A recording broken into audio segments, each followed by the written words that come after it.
Welcome, my name is Máté Temesközi. I'm from the Technical University of Dresden, and this is the recorded presentation of Chapter 17 of the Computing on Communication Networks book, which deals with machine learning for flow compression.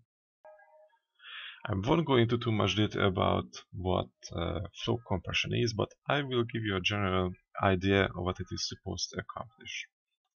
So what we call flow compression is nothing else than a generalized header-agnostic stream compression technique.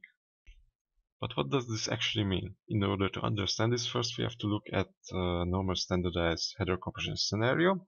One of such scenarios or standards is robust header compression, or ROC, and it compresses headers of the session, transport, and network layers. Let's take, for example, video streaming over network. In a normal case, we have an application on the transmitter side which reads some kind of video data, which is made up of video frames. Unfortunately, these video frames would be too large to transmit in a single packet. Therefore, we have to encapsulate and split them into various frames, which is done by the presentation layer. In this specific case, these are called network abstraction layer packets or chunks. And the next step would be to pass it down the protocol stack. Since we are dealing with real-time transmission, we have an RTP, a UDP, and an IP header as encapsulation. And once we get through all of these layers, the data link layer will take care of the extra transmission over the physical network as normal. And on the user side, we have the same process mirrored until we get the transmitted data to the application, which plays it back for entertainment. Now, in the case of a compression, we have the exact same thing until we go below the network layer, in which case robust header compression would replace the network transport and session layer headers, meaning the RTP, UDP, and IP headers, by their compressed representation. As you can see, instead of having these three headers, now after the compression we have just one ROC header, which is going to be transmitted over the network as normal. And on the receiver side, before we were to go to the network layer, we first execute a decompression step, which recovers all of these headers and passes them up the protocol stack as normal. Unfortunately, if we have errors or losses on the channel, this decompression might not work, in which case we won't be able to decompress any packets correctly, or if we were to decompress them false, then the various CRCs and checksums would be failing, and that would mean that the packet would be discarded on one of the layers above decompression. This is all fine and well, but what happens if we don't know what kind of headers we are supposed to compress?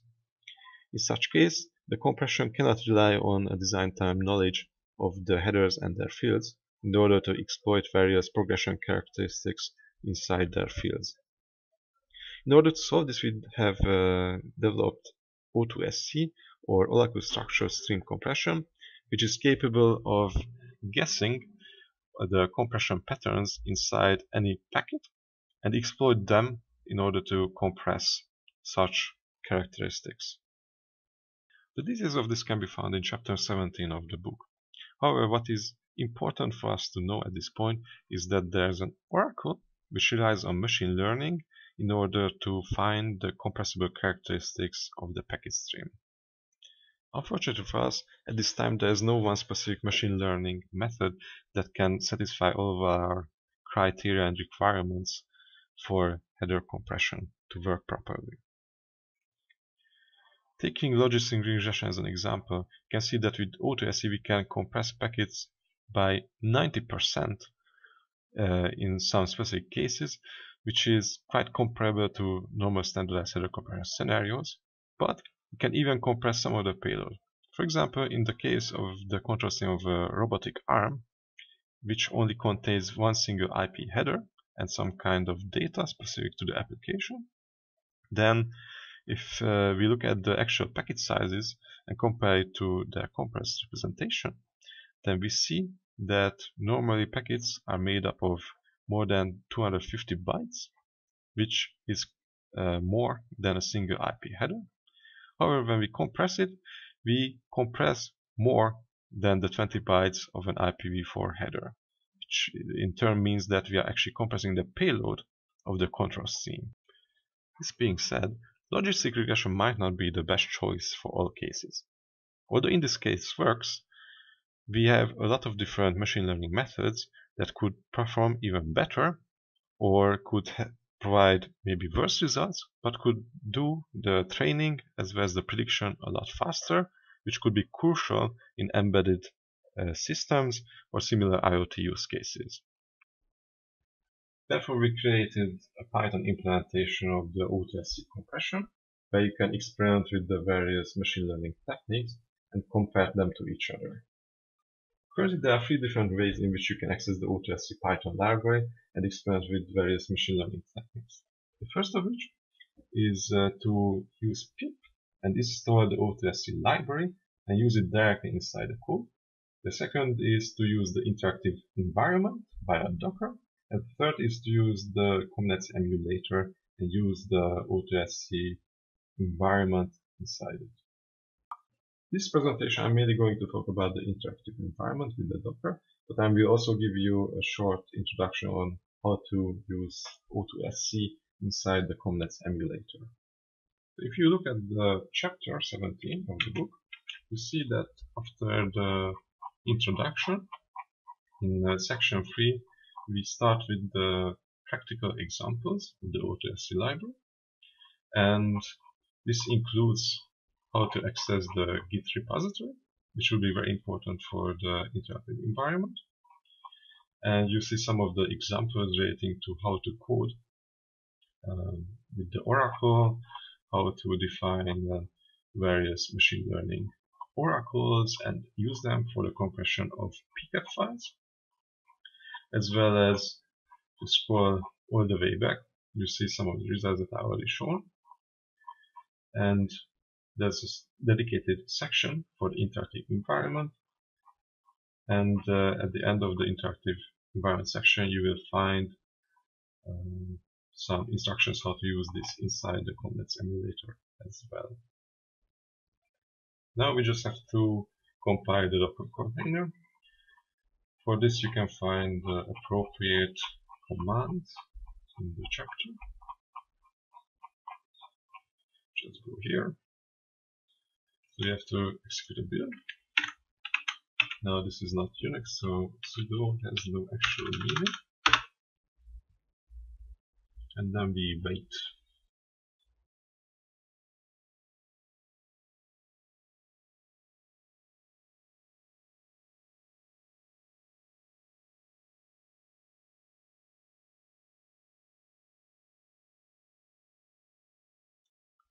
So this did take a while, so I time-lapsed it for you. Now, if everything worked correctly, we are able to start the container. We just copy this instruction into the shell. And let's see. I've never run this before on Windows, so this will be a first. And there it is. Everything's perfect. So now you can see that we have a menu here and some empty areas which will be filled once we run the code. So the first option is the Oracle setup, and you can enter it by pressing the enter, and you can navigate the menu with the arrow keys. And in the Oracle setup, you set up the machine learning itself. You see you can choose a classifier which defines what kind of machine learning you are using. The default is logistic regression, but you can choose anything else you want. Let's say if you want to do something like random forest, you hit enter, and then it gives you a message that it has been chosen. You also choose how many samples you want. Let's start with, let's say, 16. It's a very small sample base. And samples in this case just means packets. We take the first 16 packets of the stream that we are compressing and train the machine learning model based on these. And we will also predict based on them. You can also turn on oversampling off. This should be turned on by default. And online learning is something we'll come back to later. With back, you can go and start compressing your stream by going to the send, and just for comparison, we send first uncompressed, and you see that our compression gain is exactly 0, which means we are not compressing anything. This is what we are expecting. And in the log window, you can see that we are using a pcap called *RTP, and that the transmission is finished. And the current state of the transmission you can actually see on this status bar below this black area, which will get a bit more meaning once I go and send via compression by hitting send compressed. So as you can see that we get some kind of a time scale, and this is supposed to be interpreted as the top of the black area being 100% compression gain, and the bottom is 0% compression gain. And this just gives you about an idea how each of these packets are getting compressed. You can also see that the original average size of the packets were 60 and 96 bytes, and on average it was compressed down to 48 bytes. So now let's look at some of the other options here. If we go to the flow setup, you can see that there are 3 options we can choose from.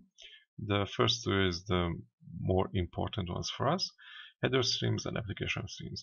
In header streams you find flows that contain only headers and no payload, and they are also divided by how many headers are being encapsulated.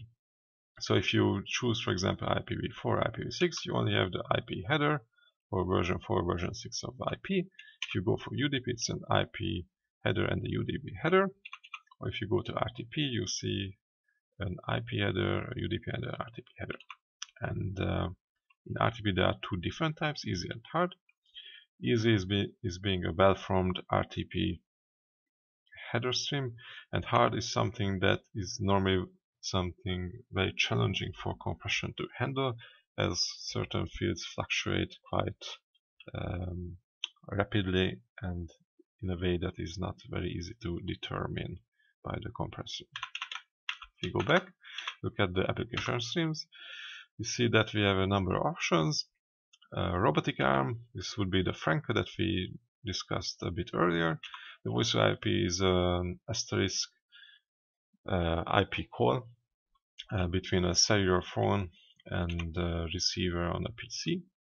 The TCP acknowledgement stream is the acknowledgement stream of a radio transmission, which can be compressed quite efficiently. We have audio streaming via VLC and audio conferencing via the Akiga softphone application, as well as we have an IoT stream, which is currently still being under development. If you go out, you can also configure the compressor, and at this moment we don't have a lot of options. We can only enable static compression or not. And of course we have the send menu. The grid source is something meant for research and is not something you will be using at the moment. Okay, so let's experiment a bit. Let's go and set up a classifier to logistic regression and our samples to something very low, and let's turn off oversampling altogether.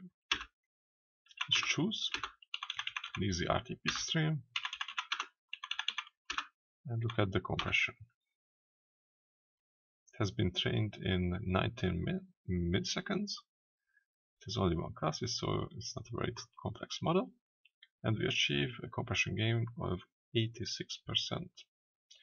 Now, what happens if we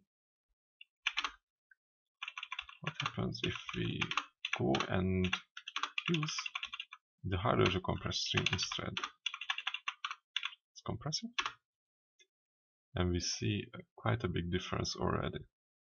We have some compressed packets that are either the same size or larger than the original packet size. And we have one more class. and our compression gain has decreased to 61%. Okay, we can work with that.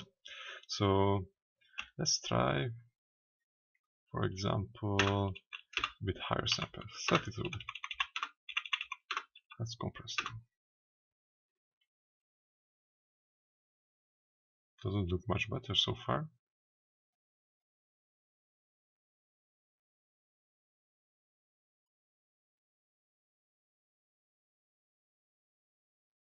Okay, so maybe this is not the right avenue. Let's say we turn on oversampling. What happens then?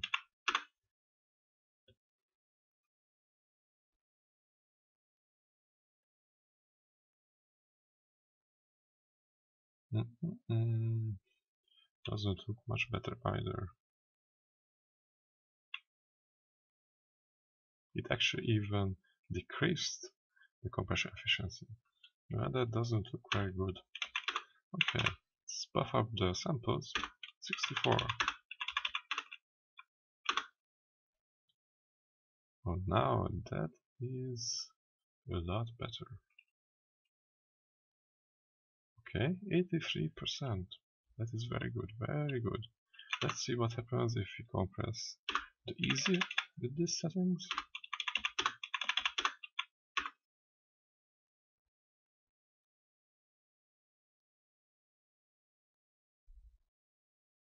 Nice. So in this case, the logistic regression with 64 samples and oversampling seems to be quite a nice choice. But what if we want to compress, for example, the robotic arm? How do we get with that?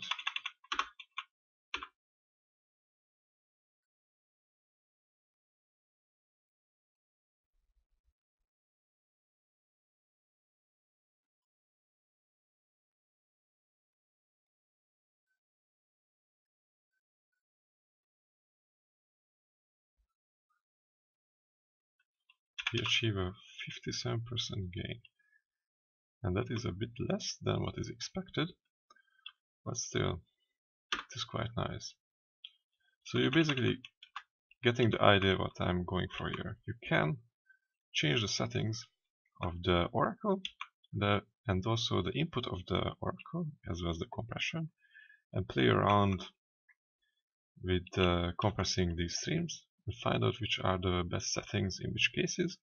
Of course, it's important to keep in mind that the time to train oracle is something very crucial for either compression. So in case you have a live stream which is being compressed by O2SC, then if you introduce half a second delay the stream just by learning the compressor patterns, then that might decrease the quality of the service altogether. There is one more thing that I want to explain, that is how to make the machine learning online, which is a very important thing, as normally we wouldn't have access to all the packets inside a compressible stream before actually compression happens. Therefore, we have to develop and relearn the models as we receive more and more packets on the receiver, on the transmitter. We can do this in the environment by going to online learning and turning it on. And depending on what you choose for classifier, it will take over those settings, and we do everything as before. You will be able to see that at certain intervals there will be a learning step executed. Hopefully the compression becomes more and more accurate.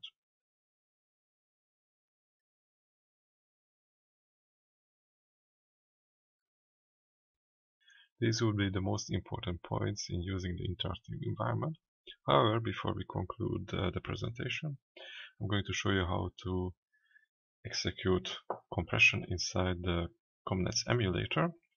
And we do this in a way that we simulate the following topology. We set up a compressor and a decompressor on both ends of a link, and the compressor will receive uncompressed streams from various different sources, and it will multiplex them together based on the length of each individual packet. It will compress them, sends it over the network to the decompressor, which will do the decompression. However, the example focusing mainly on the compression part, as the transmission between the compressor and the decompressor is not fully implemented yet. I switched to my trusty Linux main distribution, where I have already set up the Commnets emulator inside the background. I've already SSH'd into the background system, and we can just go to Commnets app machine learning for flow compression, where you find all the required files. Since we are using the same interactive environment, we have a Docker file which we have to build. This has been done exactly the same way as in the normal interactive environment example. I've already compiled the Docker, and I start the topology by running the Python script with a sudo start cne, enter, and you will see all the hosts being created. So we have our sources, source 1, 2, and 3. We have our compressor with the compressor, which we are not going to use, a switch, and a controller. Okay, so first we need to start the compressor on the compressor node. For this you just have to run the node script, and if you want to check how to use it, you just load the help. And to start the compressor, we don't have to provide any parameters, so we just do it. And for the sources, we do the exact same thing, node pi, and we use the n flag to denote the specific source and give the source number. Then we have node 2, Python, and n3. Okay, we now just wait for the compressor to boot up, and we can set up the compression as before. We can choose the classifier. Let's go with the decision tree, and this will be by default an online learning, so we don't have to set it. We go to send, and we go to listen for packets. This will open a socket on the compressor, which will wait for any input coming from the sources. And we can now start each of the source nodes. It will also take a bit of time to boot up, but then you will be able to see the compression happening in the compressor. Of course, now we have 3 different streams which generate 3 different models, and as we are using online learning, the training happens at every 2 power number of packets. However, since we are inside the Commnets emulator, this might take quite a while, depending on the stream and the configuration of the Oracle. And that's the reason why we have to very carefully consider what type of machine learning we are using. And now we just wait for all of this to finish, and you can already see the compression happening down, and pay attention to how much time it takes to train the individual oracles.